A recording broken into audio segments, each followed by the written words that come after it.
Something is going badly wrong at the BBC and the reputation has taken a battering again. Firstly, the crisis at the BBC are very large compared to other broadcasters. For example, you had the Jimmy Savile scandal, you had some of the presenters abusing children, and now the presenters are now in prison. You had the Martin Bashir scandal, and a recent one is BBC Panorama. Now, as a crisis comms expert, corporations are supposed to have a massive manual that's about this thick that lists out all the different things that you could encounter, such as a terrorist attack at the building going on fire, a protest, a strike. All these crises are in this manual and it tells you exactly how you will respond to it so that you're not thinking on your feet and making decisions quickly. It's in the manual, it tells you what to do. So in the manual will have been, if they've got one, how to respond when there's an editorial crisis.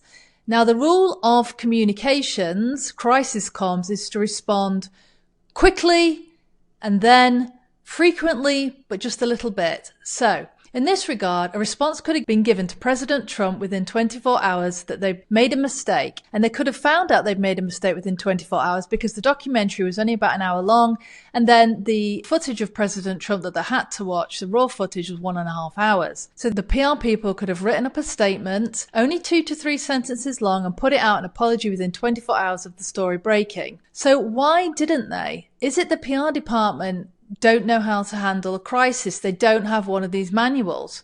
Or is it that the management, such as Samir Sarr, is not listening to the PR department enough and he's making his own decisions without their advice? Or is it the lawyers that are getting involved and the journalists as well in BBC Panorama and the head of news? These are the parties that are involved in these kind of decisions of how to get the response out there as quickly as possible to maintain the BBC's reputation and stop it tanking even further, which it did do over those weeks that they didn't respond quick enough. Or is it that the PRs are doing exactly everything right, but maybe they're just not being as forthright enough with Samir Sarr that he needs to follow their advice, because these are basic standard principles in crisis comms that you need to follow in order to try to stop your reputation tanking as much as it can do if you wait a long time.